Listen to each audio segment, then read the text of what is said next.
মৰমৰ ছাত্ৰ ছাত্ৰীসকল, আজি তোমালোকৰ পাঠ্যক্ৰমৰ জিকিৰ নামৰ কবিতাটো আলোচনা কৰিম বুলি ওলাইছোঁ। আহাচোন, জিকিৰ মানেনো কি আমি জানি লওঁ। জিকিৰ মানে হৈছে তোমাৰ ভক্তিমূলক গীত।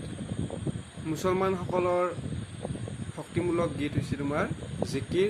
যেনেকৈ হিন্দুসকলৰ ভক্তিমূলক গীত বৰগীত আছে, তোমাৰ লোকগীত আছে, তেনেকৈ মুছলমানসকলৰ ভক্তিমূলক গীত হৈছে জিকিৰ। আৰু এই জিকিৰটো তোমাৰ ৰচনা কৰিছিল কোনে? আজান ফকীৰদেৱে কি কৰিছিলে? ৰচনা কৰিছিল। আজান ফকীৰে জিকিৰবোৰ ৰচনা কৰিছিল। আৰু এই জিকিৰবোৰৰ লগত শংকৰদেৱ মাধৱদেৱে ৰচনা কৰা বৰগীতৰ লগত কি হৈছে? জিকিৰ আৰু তোমাৰ কি হৈছে? বৰগীতৰ কি হৈছে? সাদৃশ্য দেখা পোৱা যায়। মানে শংকৰদেৱে যিবোৰ বৰগীত ৰচনা কৰিছিল সেই বৰগীতৰ লগত জিকিৰবোৰ সাদৃশ্য দেখা পোৱা যায়। মানে তোমাৰ জিকিৰৰ যেনেকুৱা সুৰ, শংকৰদেৱৰ মানে যিটো বৰগীত সেই বৰগীতৰ সুৰৰ লগত কিছু জিকিৰৰ কিছুমান সাদৃশ্য দেখা পোৱা যায়। শংকৰদেৱে বৰগীতটো ভগৱানৰ মহত্ব বুজাবৰ কাৰণে ৰচনা কৰিছিল। তেনেকৈ আজান ফকীৰেও কি কৰিছে? এই জিকিৰৰ জৰিয়তে কি হৈছে? মুছলমানসকলক আল্লাহৰ মহত্বৰ কথা বুজাব চেষ্টা কৰিছে। এতিয়া চোৱা কবিতাটি, জিকিৰ। জিকিৰ মানে হৈছে তোমাৰ স্মৰণ কৰা। আৰু জিকিৰ শব্দটো ক'ৰ পৰা আহিছে? জিকিৰ শব্দটো আহিছে তোমাৰ আৰবী জিকৰ শব্দৰ পৰা। ৰহমৰ গিৰিহত তুমি আল্লাহ চাহাব ঐ, যদি কৰা দৰিয়াৰ পাৰ। ৰহম মানে হৈছে দয়া, গিৰি মানে হৈছে মালিক, দয়াৰ মালিক। দয়াৰ মালিক বুলিলে কোন হ'ব? ভগৱান হ'ব বা আল্লাহ হ'ব। তুমি আল্লাহ চাহাব ঐ। আজান ফকীৰে কি কৰিছে? ৰহমৰ মানে দয়াৰ মালিকক কি কৈছে? হে দয়াৰ মালিক, তুমিয়ে শ্ৰেষ্ঠ পুৰুষ। ইয়াত মানে আল্লাহ মানে হৈছে শ্ৰেষ্ঠ, মানে চাহাব, আল্লাহ মানে হৈছে শ্ৰেষ্ঠ পুৰুষ। হে দয়াৰ মালিক, তুমিয়ে শ্ৰেষ্ঠ পুৰুষ, যদি কৰা দৰিয়াৰ পাৰ। সেয়ে তুমিয়ে আমাক সাগৰ পাৰ কৰিব পাৰিবা। এই সাগৰ মানে হৈছে তোমাৰ কি হৈছে? আমাৰ সংসাৰখনক কি হৈছে? সাগৰ বুলি কৈছে। সংসাৰখনক কি বুলি কৈছে? সাগৰ বুলি কৈছে। যদি কৰা দৰিয়াৰ পাৰ। হে দয়াৰ মালিক, তুমিয়ে শ্ৰেষ্ঠ পুৰুষ, তুমিহে আমাক কি কৰিব পাৰিবা? এই সংসাৰৰূপী সাগৰখনৰ পৰা পৰিত্ৰাণ দিব পাৰিবা। আজান ফকীৰে কিয় এই সংসাৰৰূপী সাগৰখনৰ পৰা পৰিত্ৰাণ পাবৰ কাৰণে আল্লাহ স্মৰণ কৰিছে? আহাচোন জানো। যে মানুহ এজনে জন্মগ্ৰহণ কৰাৰ পিছতে কি কৰে?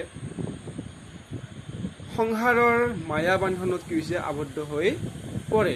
যে ল'ৰা বা ছোৱালী এটা কি কৰিছে? জন্মগ্ৰহণ কৰিলে। জন্মগ্ৰহণ কৰাৰ পিছতে কি কৰিব? সেই শিশুটোৱে কি কৰিব? কান্দিবলৈ ধৰিব। মানে শিশুৰ ভিতৰত যিটো আত্মা আছে, সেই আত্মাটোৱে কি কৰিছে? জানিব পাৰিছে যে মই এই মায়াজালত বা এই মায়াৰূপী সংসাৰখনত বা এই মায়াৰূপী সাগৰখনত বা মায়াজালৰূপী সাগৰখনত কি হৈছে? মই আবদ্ধ হৈ গ'লোঁ। গতিকে সেই আত্মাটোৱে বুজি পায় যে মই সংসাৰত, এই মায়াৰূপী সংসাৰখনত আহিছোঁ আৰু বা কিমান কি ভোগ কৰিব লাগে, এনেকুৱাকৈ কি হৈছে? ভাবে আত্মাটোৱে আৰু কান্দে। গতিকে এই সংসাৰত যোনে কি কৰে? জন্মগ্ৰহণ কৰে, সি মায়াজালত আবদ্ধ হৈ পৰে। সেইকাৰণে তোমাৰ দৰিয়াৰ পাৰ বুলি কৈছে, সাগৰ কৈছে। যে যদি কৰা দৰিয়াৰ পাৰ, যে এই সংসাৰৰূপী সাগৰখনৰ পৰা মোক পৰিত্ৰাণ কৰিব পাৰিবা তুমিয়ে চাহাব, তুমিয়ে শ্ৰেষ্ঠ পুৰুষ। গতিকে তুমিয়ে আমাক এই সংসাৰৰূপী সাগৰখনৰ পৰা পৰিত্ৰাণ দিব পাৰিবা। চিন্ত হেৰা মোৰ মন আল্লাৰ নামত, ভজ হেৰা মোৰ মন গুৰুৰে পাৱত।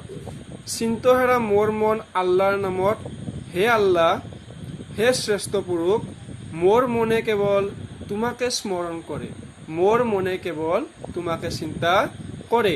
ভজ হেৰা মোৰ মন গুৰুৰে পাৱত, আৰু মোৰ মনটোৱে কি কৰে, গুৰুৰে চৰণত চিন্তা কৰে বা গুৰুৰ চৰণত চিন্তা কৰে।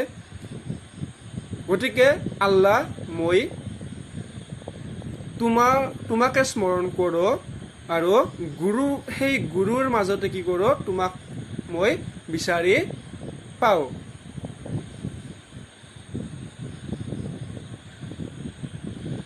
পানী মৰে পিয়াহত অগ্নি মৰে জাৰত, খোদা ৰচুল লুকাই আছে মমিনৰ আঁৰত। এতিয়া কি কৈছে,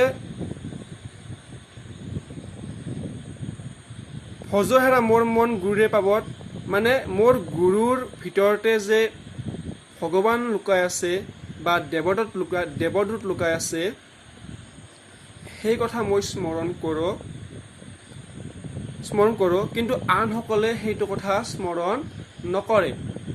আৰু তেওঁলোকে কি কৰে, এই সংসাৰৰ মায়াজালত কি হৈছে, আবদ্ধ হৈ তেওঁলোকে এইটো কথা বুজি নাপায় যে গুৰুসকলৰ বা শ্ৰেষ্ঠ পুৰুষসকলৰ বা গুৰুসকলৰ বা তোমালোকৰ মমিনসকল মানে বিশ্বাসী মুছলমান বা সৎ লোকৰ মাজতে যে আল্লাহ লুকাই আছে, সেইটো কথা আন লোকসকলে বুজি নাপায়।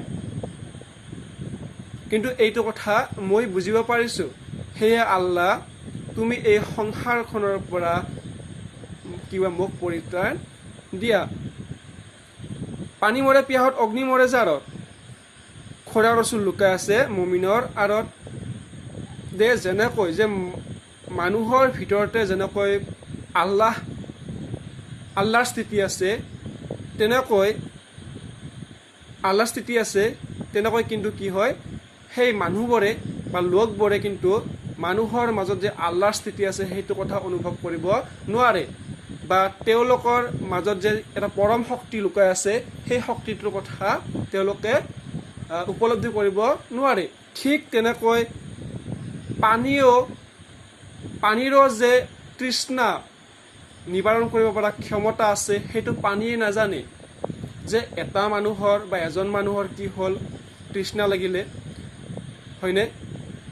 পানী এগিলাচ খোৱাৰ পিছত মানুহজনৰ তৃষ্ণা কি হ'ল, শেষ হৈ গ'ল, তৃষ্ণাটো গুচি গ'ল। কিন্তু পানীয়ে কিন্তু সেইটো কথা নাজানে যে পানীক যে মানে জীৱই খালে জীৱৰ যে তৃষ্ণা নোহোৱা হয়, তৃষ্ণা নিবাৰণ হয়, সেইটো কথা পানীয়ে নাজানে। তেনেকৈ সৎ লোকৰ মাজত বা বিশ্বাসী মানুহৰ মাজত যে আল্লাহৰ স্থিতি আছে, সেইটো কথা মানুহে গম নাপায় বা আমি উপলব্ধি কৰিব নোৱাৰোঁ। ঠিক তেনেকৈ পানীৰো যে তৃষ্ণা নিবাৰণৰ ক্ষমতা আছে, সেইটো পানীয়ে উপলব্ধি কৰিব নোৱাৰে। আৰু আনহাতে কৈছে চোৱা, অগ্নি মৰে জাৰত, ঠিক তেনেকৈ জাৰ মানে ঠাণ্ডা লাগিলে বা জাৰ লাগিলে মানে আমি জুইৰ ওচৰত গ'লে আমাৰ সেই জাৰটো বা ঠাণ্ডাটো নোহোৱা হয়। কিন্তু জুয়ে সেইটো নাজানে যে কাৰোবাৰ ঠাণ্ডা লাগিলে বা কাৰোবাৰ জাৰ লাগিলে কি হয়, জুইৰ ওচৰত যায় আৰু সেই জুয়ে কি কৰে, মানুহজনৰ বা সেই জীৱটোৰ কি কৰে, ঠাণ্ডা বা জাৰটো নোহোৱা কৰি পেলায়। কিন্তু জুয়ে নিজৰ মাজতে যে তোমাৰ জাৰ নিবাৰণ কৰা ক্ষমতাটো লুকাই আছে, সেইটো জুয়ে বা অগ্নিয়ে সেইটো কথা নাজানে। সেইকাৰণে আজান ফকীৰে এইটো কথাই ক'ব বিচাৰিছে যে বিশ্বাসী লোকৰ বা সৎ লোকৰ মাজত যে আল্লাহ লুকাই আছে বা গুৰুৰ ভিতৰতে যে আল্লাহ লুকাই আছে, সেইটো কথা আমি উপলব্ধি কৰিব নোৱাৰোঁ বা মানুহে সেইটো কথা উপলব্ধি কৰিব নোৱাৰে। খোদা ৰচুল লুকাই আছে মমিনৰ আঁৰত। খোদা ৰচুল মানে হৈছে তোমাৰ দেৱদূত, মমিন মানে হৈছে বিশ্বাসী মুছলমান।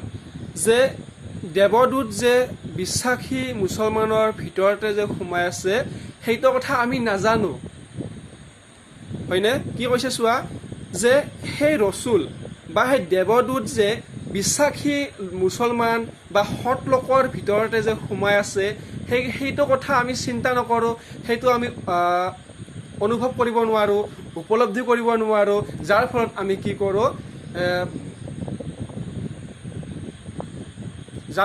কৰোঁ, মন্দিৰ মছজিদে কি কৰোঁ বা পবিত্ৰ স্থানত আমি কি কৰোঁ, ভগৱান বা আল্লাহক বিচাৰি ফুৰোঁ।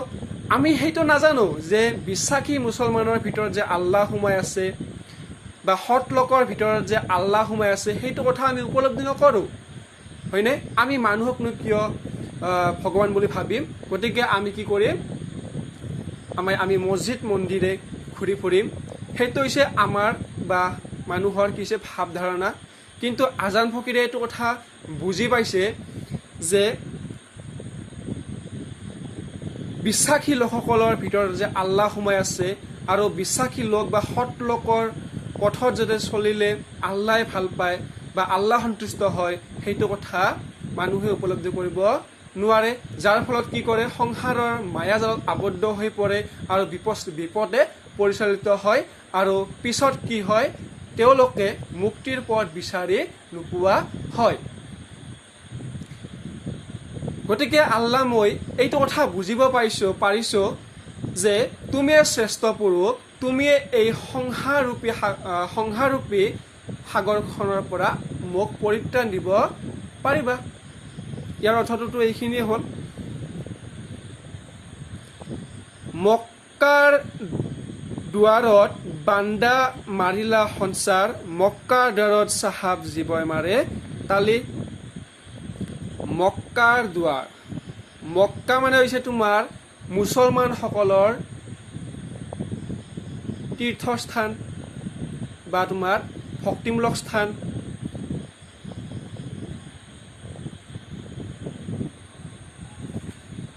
যে মক্কালৈ গ'লে, মক্কালৈ যদি মুছলমানসকলে যায় তেতিয়াহ'লে সেই মুছলমানসকলে ভাবে যে মক্কালৈ গ'লে মোৰ সকলো পাপ নাশ হ'ব, মই কি কৰিম, পুণ্য অৰ্জন কৰিব পাৰিম, গতিকে মক্কাৰ পৰাই অকণমান ঘূৰি আহোঁগৈ, এনেকৈ ভাবে। কিন্তু চোৱা, সেই মক্কালৈ যোৱাৰ আগতে যদি সেই মুছলমানজনে বা সেই ব্যক্তিজনে বা সেই ব্যক্তিজনে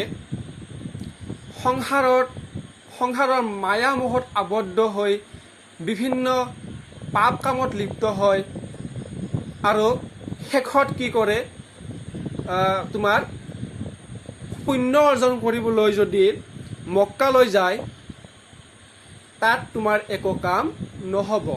মক্কালৈ গ'লে মন পবিত্ৰ হ'ব লাগিব, সংসাৰৰ মায়ামোহ সকলো ত্যাগ কৰি অকল আল্লাহক পাবৰ বাবে কি কৰিব, মক্কালৈ যাব লাগিব। তেতিয়াহে মক্কালৈ যোৱাৰ অৰ্থটো কি হ'ব, সাৰ্থক হ'ব। মক্কাৰ দৰত চাহাব জীৱই মাৰে তালি। হে চাহাব, হে আল্লাহ, সেই মানুহবোৰে বা সেই লোকবোৰে যদি পাপ কামত লিপ্ত হয় বা তোমাৰ কি আছে, মক্কালৈ যোৱাৰ আগমুহূৰ্তত যদি তোমাৰ সংসাৰৰ মায়ামোহবোৰ ত্যাগ নকৰে, তেতিয়াহ'লে কিন্তু কি হ'ব, সেই সংসাৰৰ মায়ামোহে কি কৰিব, তালি মাৰিব মানে কি, যে মক্কালৈ গ'ল, লোকজনে মক্কালৈ গ'ল, সেই মক্কালৈ গ'লে তেওঁ সংসাৰৰ মায়ামোহ ত্যাগ কৰিব লাগিব। যদি সংসাৰৰ মায়ামোহ ত্যাগ কৰিব নোৱাৰে বা তেওঁ মক্কালৈ যোৱাৰ আগতে যদি কিবা পাপ কামত লিপ্ত হৈছে, তেতিয়া কিন্তু কি হৈছে, সেই মক্কালৈ গ'লে সেই ঈশ্বৰ বা আল্লাহ কি কৰিব, লাভ কৰিব নোৱাৰে বা আল্লাহৰ স্থিতি বুজিব নোৱাৰে, আল্লাহ উপলব্ধি কৰিব নোৱাৰে। আল্লাহ কিয় উপলব্ধি কৰিব পাৰিব? কাৰণ সি সংসাৰৰ মায়ামোহ কি কৰিছে, ত্যাগ কৰা নাই। যদি সংসাৰৰ মায়ামোহ ত্যাগ নকৰে, যে মোৰ ঘৰত কি হৈছে, মোৰ ঘৈণীজনে কি কৰিছে, মোৰ ল'ৰা ছোৱালী কি কৰিছে, কিবা খালে নে খোৱা নাই, যদি এনেকুৱাবোৰ কথা ভাবে তেতিয়াহ'লে মক্কালৈ গৈ তেওঁ কি কৰিব? তেওঁ একোৱে পুণ্য অৰ্জন কৰিব নোৱাৰে। মক্কা হ'ল এটা পবিত্ৰ স্থান। সেই পবিত্ৰ স্থানলৈ গ'লে সংসাৰৰ মায়ামোহ গোটেই ত্যাগ কৰি যাব লাগিবই। আৰু যদি সংসাৰৰ মায়ামোহ সকলোবোৰ ত্যাগ নকৰে তেতিয়াহ'লে জীৱৰ যি সংসাৰৰ মায়ামোহ আছে সেই মায়ামোহে কি কৰিব? মক্কাৰ দুৱাৰত তালা লগাব বা তালি লগাব।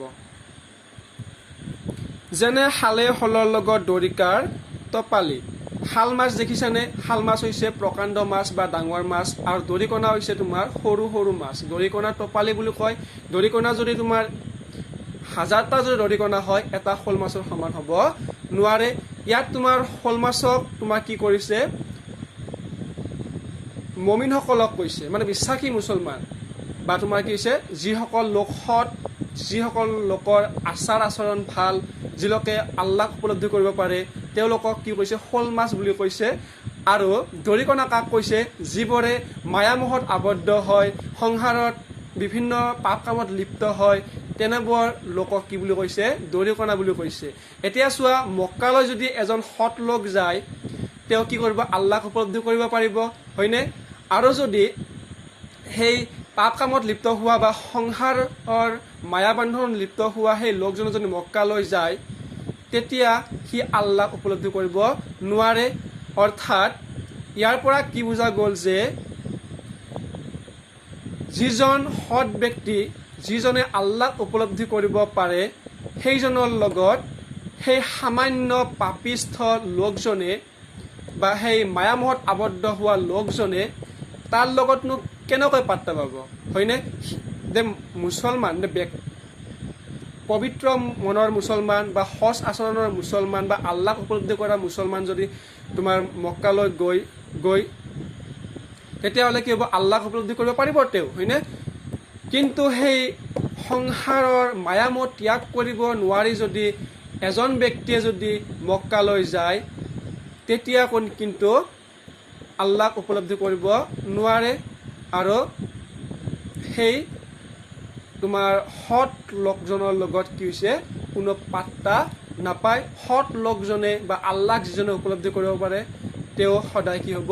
মক্কালৈ যোৱাৰ অৰ্থটো সাৰ্থক হ'ব। আৰু যিজনে সংসাৰৰূপী সাগৰখনৰ মানে তোমাৰ লোভ মোহ এইবোৰ যদি লগত লৈ যায় তেওঁ কিন্তু এই ভাল ব্যক্তিজনৰ বা আল্লাহক উপলব্ধি কৰিব পৰা ব্যক্তিজনৰ লগত পাত্তা নাপায়। এইটো কথা বুজি পালানে যে সাধাৰণ দৰিকণা মাছে শ'ল মাছৰ লগত পাত্তা নাপায়।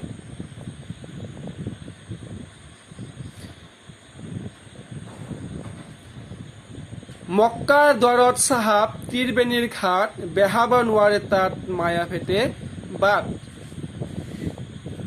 মক্কাৰ দুৱাৰ মানে ইয়াত আকৌ তেওঁ আজান ফকীৰে আকৌ কথাখিনি কি কৰিছে? দুবাৰ কৈছে যে মক্কাটো পবিত্ৰ স্থান, দুৱাৰত চাহাব তীৰবেণীৰ ঘাট। যে মক্কালৈ গ'লে মুছলমানসকলে পুণ্য অৰ্জন কৰে বুলি ভাবে, তেনেকৈ তীৰবেণীৰ ঘাট, হিন্দুসকলে যদি তীৰবেণীৰ ঘাটলৈ যায়, তীৰবেণীৰ ঘাট মানে হৈছে গংগা, যমুনা আৰু সৰস্বতী এই তিনিওটা নদী এটা ঘাটত সংগম হয়, মিলিত হয়, সেই ঘাটটোকে তীৰবেণীৰ ঘাট বুলি কৈছে।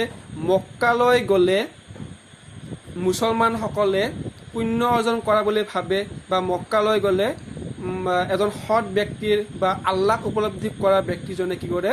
পুণ্য অৰ্জন কৰিব পাৰে। আৰু তীৰবেণীৰ ঘাটত গ'লে হিন্দুসকলে কি কৰে?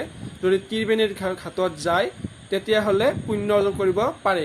কিন্তু মক্কা বা তীৰবেণীৰ ঘাটলৈ গ'লে সেই ব্যক্তিজনে কি কৰিব লাগিব? সংসাৰৰ মায়ামোহ সকলোবোৰ ত্যাগ কৰিব লাগিব। কেৱল ঈশ্বৰ আৰু আল্লাহকে স্মৰণ কৰিব পাৰিব লাগিব। আল্লাহ আৰু ঈশ্বৰকে কি কৰিব পাৰিব লাগিব? উপলব্ধি কৰিব পাৰিব লাগিব। তেতিয়াহে তীৰবেণী ঘাট বা মক্কালৈ যোৱাৰ অৰ্থটো সাৰ্থক হ'ব। বেহাব নোৱাৰে তাত মায়া ভেটে বাট। যদি তুমি সংসাৰৰ মায়ামোহ ত্যাগ কৰিবই নোৱাৰা তেতিয়াহ'লে তোমালোকে মক্কালৈ গৈ বা তীৰবেণীৰ ঘাটলৈ গৈনো কি কৰিবা?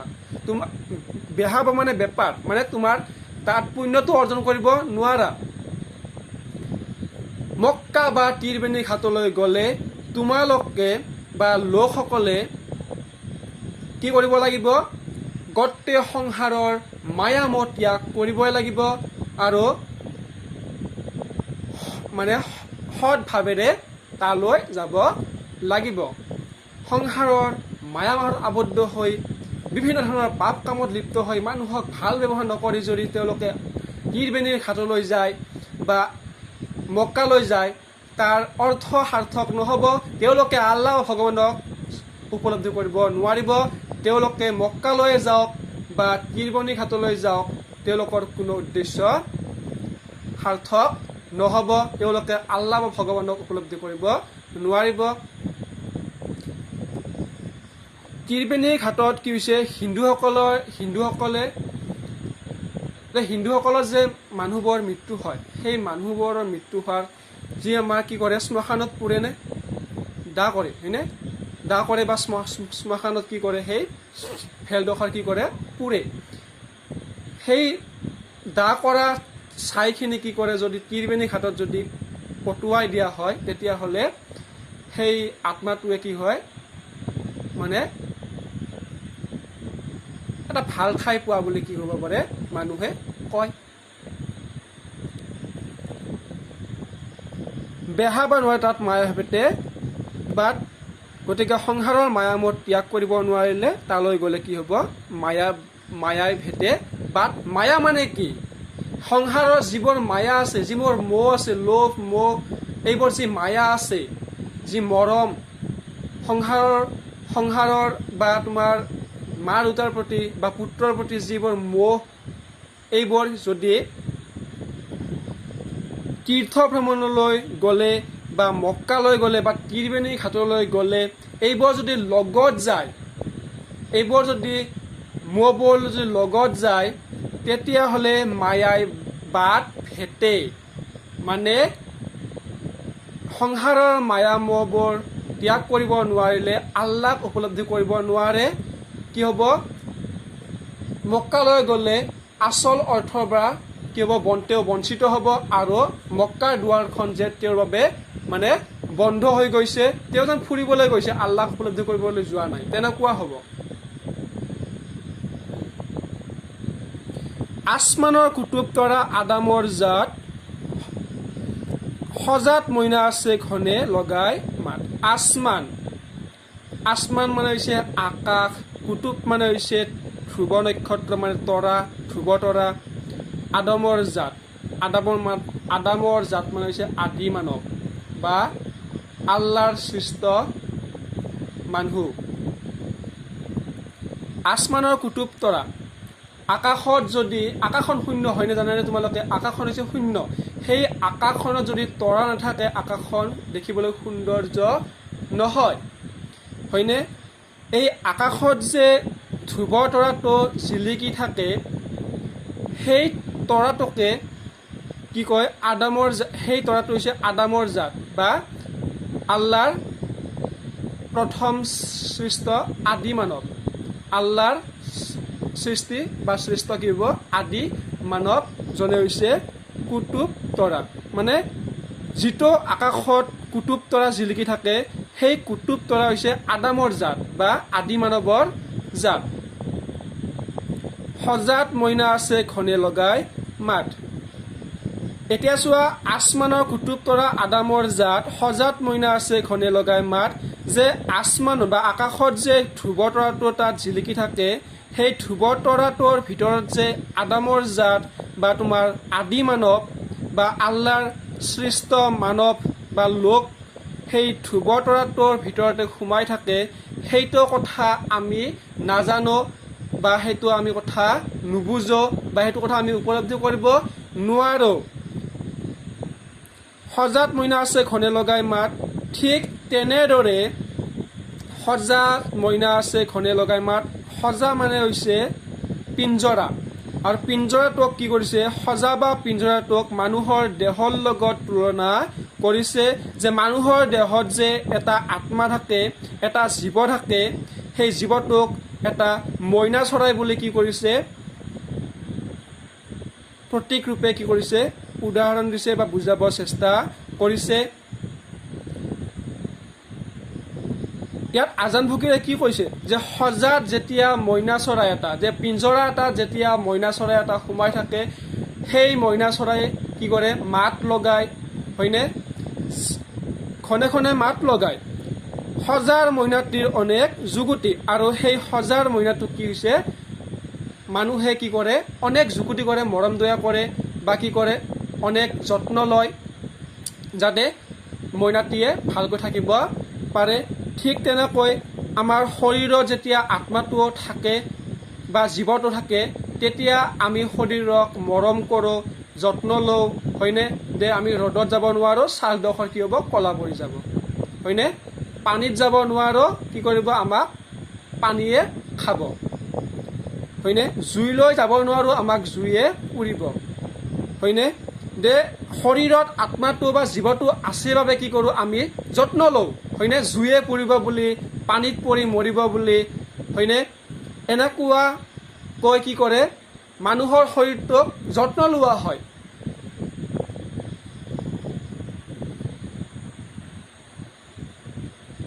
যেতিয়ালৈ কি কৰিছে সজাত মইনাটি আছে তেতিয়ালৈ মইনাটিক কি কৰিব অনেক যুগুটি কৰিব অনেক যত্ন কৰিব মৰম কৰিব কিন্তু যেতিয়া তোমাৰ সেই মইনাটো যেতিয়া উৰি যাব তেতিয়া কিন্তু আৰু তাক কোনেও মৰম নকৰে বা মানে কি কৰে যত্ন নকৰিব।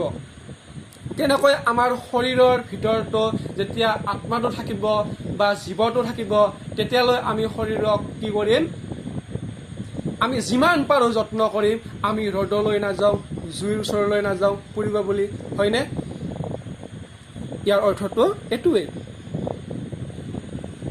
দেওমাৰি পাৰ হ'লে এৰিলে প্ৰীতি দেওমাৰি পাৰ হ'লে এৰিলে প্ৰীতি যেতিয়া সজাৰ মইনাটি সজাত বা পিঞ্জৰাত থাকিব তেতিয়ালৈহে কি কৰিব সেই আত্মাটোৱে বা সেই চৰাইটোৱে কি কৰিব মৰম দয়া পাব সি যত্ন পাব আৰু যেতিয়া সি পিঞ্জৰা এৰি উৰি যাব তেতিয়া কিন্তু সেই পিঞ্জৰাটোক কোনেও যত্ন নকৰে বা পিঞ্জৰাটোলৈ কোনেও ঘূৰি নাচায়।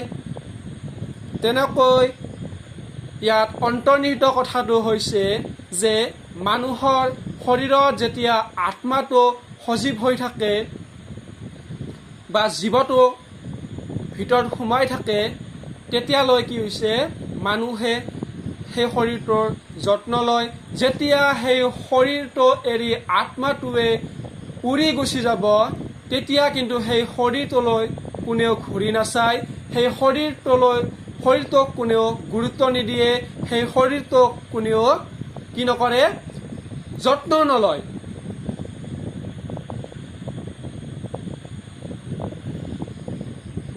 দেওমাৰি পাৰ হৈ জীৱই আছে চাই চোৱা চোৱা জীৱসকল ভেলৰে বিলাই যে যেতিয়া লোক এজনৰ শৰীৰৰ পৰা আত্মাটোৱে উৰি যাব তেতিয়া সেই আত্মাটোৱে কিন্তু শৰীৰটো চাই থাকিব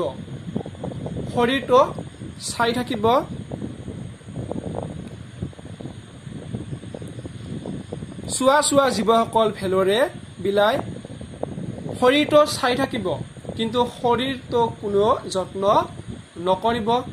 চোৱা চোৱা জীৱসকল ভেলৰে বিলাই ইয়াত তোমাৰ ভেল মানে কি বুজিছা যে আমি বানপানী আহিলে কলগছ কাটো হয়নে কিছুমানে নাও সাজে আগতে কি আছিল কলগছ আছিলে কলগছ কাটি কি কৰে ভেল বনায় সেই ভেলেৰে কি কৰে অহা যোৱা কৰে বানপানী আহিলে ভেল বনায় হয়নে আৰু অহা যোৱা কৰে। যেতিয়া বানপানী গুচি যাব বা পানীখিনি শুকাই যাব তেতিয়া কিন্তু সেই কলেৰে নিৰ্মিত সেই ভেলখনক কোনে ঘূৰি নাচায় সেই ভেলখন পচি গ'লেও কিন্তু সেই ভেলখনলৈ কোনেও ঘূৰি নাচায়।